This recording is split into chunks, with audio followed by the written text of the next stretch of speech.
Super cool radio.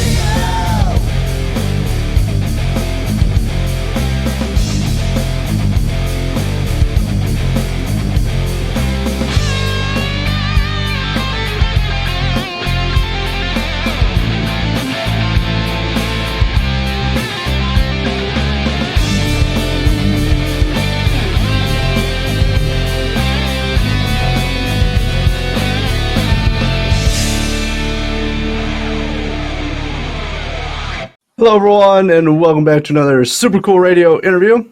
I'm your host, as always, Matthew Thomas. Thank you so much for tuning in. I'm very excited because I got two incredible guests joining me at this time. On March 28th, Sicksense will release their debut album entitled Cross Me Twice. Please welcome from Sicksense, Vicky and Rob. Hey, thanks for having us. Of course. Thank you guys so much for hanging out with me. I'm very excited to talk about everything Sicksense has going on right now. Awesome. So kind of diving in to the album Cross Me Twice. So like before we start talking about the music, I'm curious, how did the title come about? We sat down after the album we finished writing all the lyrics for the album. And I was just going through lyrics, and Cross Me Twice was one of the lyrics in one of our songs. So it's a lyric from our song called Follow Me. Very nice. I like the tie-in. Mm-hmm. All right, so now focusing on the music side now. So the album obviously going to be released on March 28th, but like what can people expect musically and lyrically from the album? Wow. A little bit of everything, I suppose. Yeah, you never know what you're going to get with Sicksense. So it's like this album is like an evolution of our sound. So the heavier parts got heavier, the catchier parts got catchier, and then lyrically, it's more about personal stuff and like going through it. So I think a lot of these songs are going to be more relatable than our previous stuff. Very nice. Well, I've had the opportunity to listen to the album, obviously, before release date. So I very much like it because, obviously, kind of going along with what you said, what I like about it is definitely very catchy and it's very heavy as well.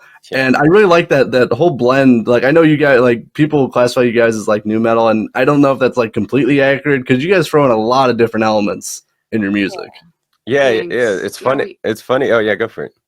No, I was going to say we started maybe more traditionally new metal with our formulas. Like there was a lot more rapping going into like the singing choruses. And now I feel like there's more flexibility like within the verses too. Like you don't, like the music never changes, but then the vocals might on the same like musical section might start off screaming, then go into rapping, then go into singing. Like you just don't.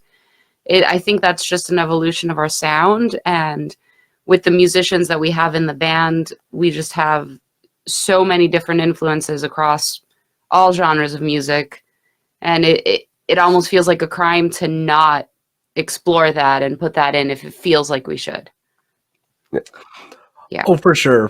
And I really like how the album, like turned out. Just the style and just that, as you said, evolution of the band and the sound. Because obviously I've listened to the previous like EPs and singles, and this album just sounds like you guys like really stepped up just the whole like production and sound for Sicksense.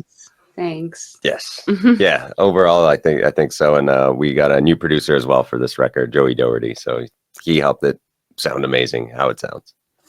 Well, so I kind of want to dive into that. So how was it writing and recording this album? Was it a different experience compared to like the previous release material for Sicksense? I think, yeah, the songs went through more stages than the previous material. Like the previous material is pretty straightforward. Here's the instrumental, demo the vocals, and then just take all of that and record it at a higher quality and get it mixed and mastered. Boom, done. Whereas this one was like, okay, here's the instrumental demo, layer on the vocals. Okay, now that we have the vocals, let's go back and change the instrumental. And now we have an updated instrumental with like a different structure. And now that we have that, let's do some sound design. And now that we have the sound design, maybe we'll remove some of the guitars because there's no need to have everything going on all at once, you know? So it had a lot of different songwriting and production phases compared to our former songs. And I think compared to what most metal bands do. I think a lot of metal bands just follow the first formula where it's like, here's the track, here's the vocals put all together. But I think once you have the vocals on a song, they take priority, and you should structure the song around the vocal melodies and the hooks. So that's what we did more so on this album than any time before. Yeah. Right on. Well, as I said, I think it came out just beautifully with everything, and I like that extra refinement because I think it was able to add like extra just elements and layers to each song. Yeah. So I'm kind of curious with that. Like, what was kind of like some of the biggest changes to like the songs or the album as a whole? Because obviously, things change from like demo to actually what has been released on an album. I think, okay, so since you've heard the whole thing, the biggest one would definitely be Throwback.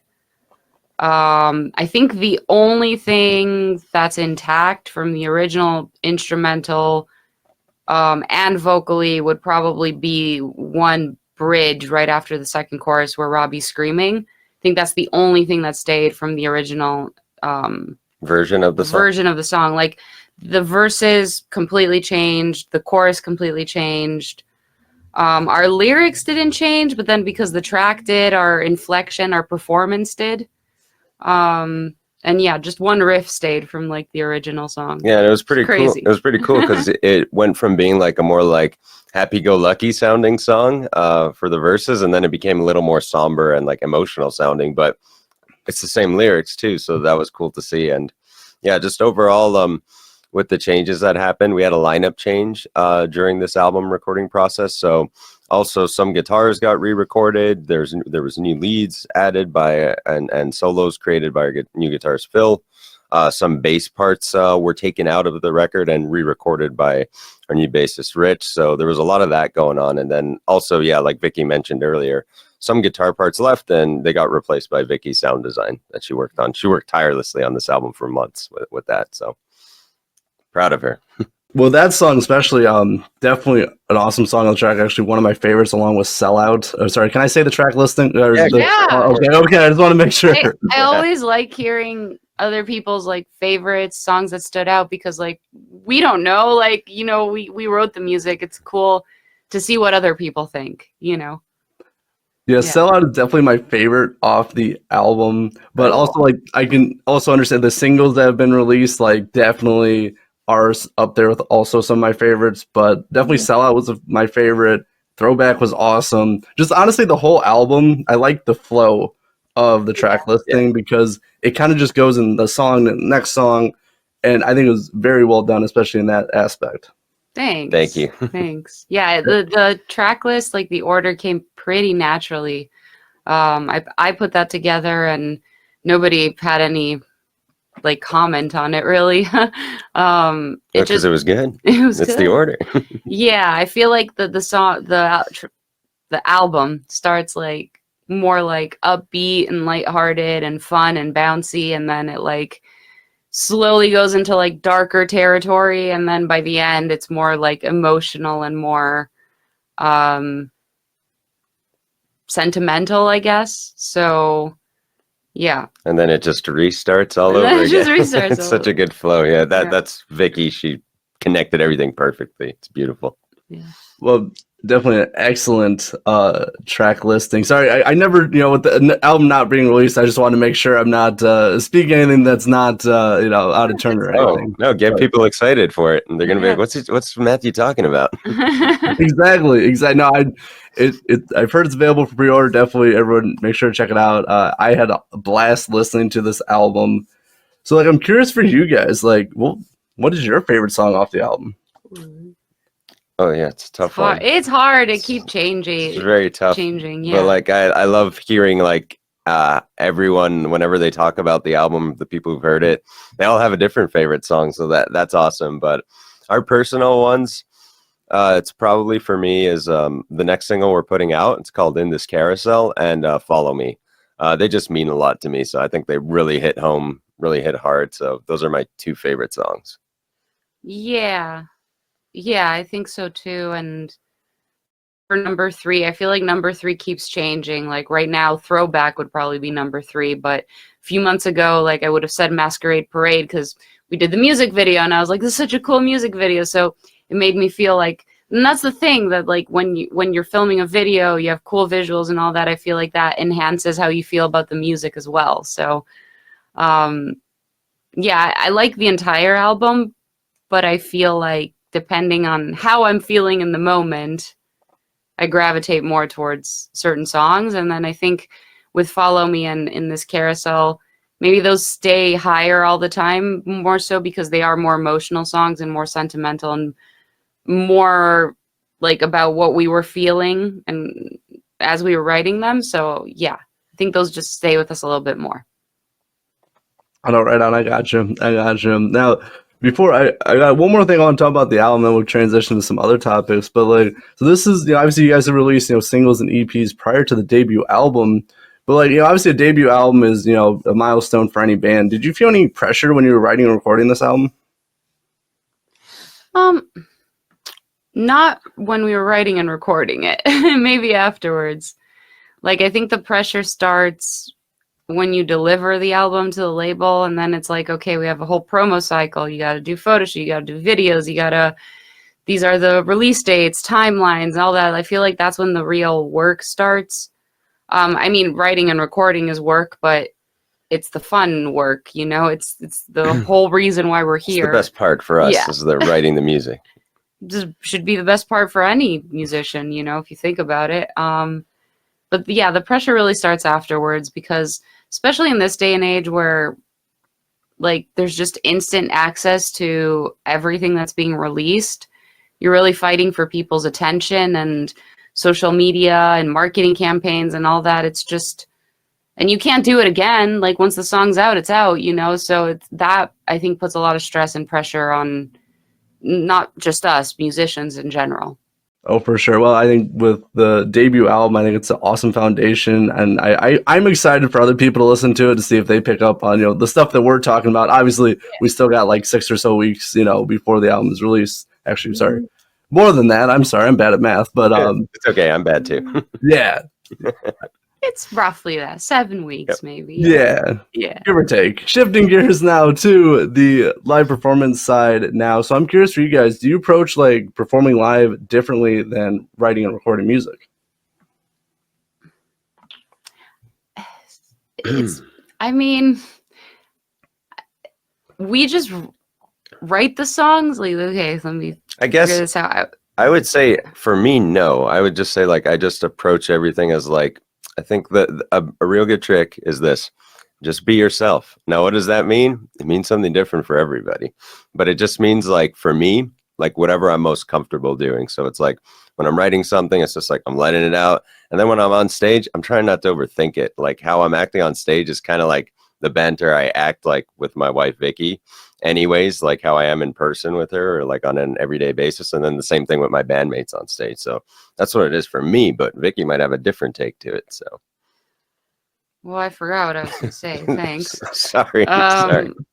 No, I was just trying to find a way to explain this, but I know that some bands, maybe this was more a thing in the past, because in the past you'd have to like get together and jam the songs and then book a studio and then record them. Now a lot of people write digitally, like they write from home.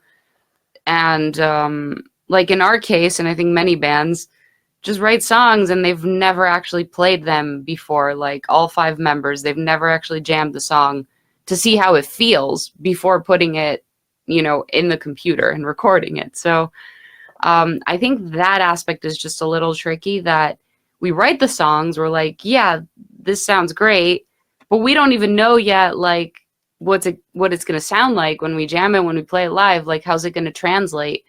And I think there are a lot of songs that are incredible in studio, and then live, they just don't hit as hard, and vice versa. Some songs that maybe, like, in studio, you're like, maybe this is not as special, but then live, it just has a great energy to it. So I think that's just the one thing for us that we just don't know. It's kind of like a gamble. Also, like, are we going to be able to do the vocals live, like, just as good as we did in studio? Because we're really pushing ourselves with some parts. So that I feel like is a little bit of a risk that we take so far with this album. So far, so good. So we'll see. But I think that's what a lot of bands are doing right now. It's not just us. And I think studio should take priority over live anyways. I think the reason that I'm okay with this is that I would never downgrade the songwriting just to make it easier live. Like if I'm going to go for a note, I'll go for the note. I'll just figure out how to do it live, you know? So yeah. I like that actually. I like that with with the writing and recording to not water it down just to make it live, like to just figure it out live. Like obviously I've seen some videos of you guys perform live. You do great. So like you figure it out live. So but with that writing and recording digitally, as you mentioned, with obviously I've talked to many bands who kind of do the same thing. Like how do you figure out like the feel live? You know, like, obviously if it's files on a computer and you're sending them like back and forth to each other. Mm-hmm. I don't know. You just gotta just read the crowd and just like feed off their energy too. And if the crowd isn't bringing it as much as you want to, well, that's your cue to step it up too. So it's just a different beast. I think like when you're playing live, you get like all this adrenaline. So even if you had any nerves or whatever, it's just like it just kicks in, and then you just go hard, even if you're not feeling it. It's like, oh, you see the crowd there, and you're like, oh, this is hype, and then the music hits, and you're just flowing with it. It's just an energy. So that's the difference. Yeah, it's like in studio, you get to like, I don't know, just lay it out there and take your time and do multiple takes. But then when it's live, it's like, oh, it's go time. Let's make this happen. This is a moment here, and whatever the live performance is in that moment, that's what it is. So every experience is different for every show. It's not, you can't replicate the same show every single set. It's just, not possible. At least not for us. We improvise like a lot of stuff too. Yeah. I got you guys for sure. So now, I'm curious. So, like, do you guys have a favorite song to perform live? Let me think. We haven't played all the new ones yet. From the ones we have played, maybe Masquerade Parade. Oh, that's your favorite? Maybe. I don't know. It's just heavy, and I find heavier songs translate easier live. I don't know. I think for me, I love the energy of Wildfires. That's very fun for me. And I was pleasantly surprised by On Repeat. I was like a little worried with like the electronic elements that go on in that song. I was like, how's this going to translate live? But it really hits. It really sets like a certain mood that's like, ooh, this is surprisingly fun. So yeah, I'm happy to play On Repeat. That's a really fun song for me now. It's a standout in our set. Well, it's always cool, like the songs you're not like unexpectedly like hits for a set, which is just so cool. So I'm glad that's awesome for you guys. So now I'm curious. So before we start wrapping up this interview, so obviously you guys have toured, performed in many different venues. So like, what has been the coolest or most unique venue you have performed at? Well, with Sicksense, we actually haven't really toured and performed that much. We've played 1, 2, 3, 4, 5 different venues, 6 maybe? shows so far. Yeah, like 5 different venues. But I don't know. For me, I'm a bit biased because I did go on tour with Vicky's previous band, The Agonist, as their merch person, and we just played there again with Sicksense. That was our very last show. But I really love Brick by Brick in San Diego. Yeah, that one. So out of the venues I have played, like that's probably my favorite vibe. I just love the staff there. I love the audience there. It's always a great time. So had a great time as a merch guy in the past and had a great time performing there this time around. So it's amazing. So that's been my favorite so far. We've only played at 5 venues with Sicksense. So. Yeah. I think it's not necessarily the venue, it's the crowd and the energy. And I think Southern US and like Southwest US, so like California, Arizona, New Mexico, Texas, like as you're driving through that area is probably my favorite to play because the crowds are always warm and they're always excited, and it's just I don't know if it's the weather. The weather is warm, so the people are warm, just great vibes all throughout. So I think that's one thing I always look forward to when the past when I would do a US tour, I'd be like, oh, I can't wait to hit that whole section, you know, starting to drive from California to go all the way back to the east again, just like those first few states that you hit is probably my favorite like little trek. Yeah.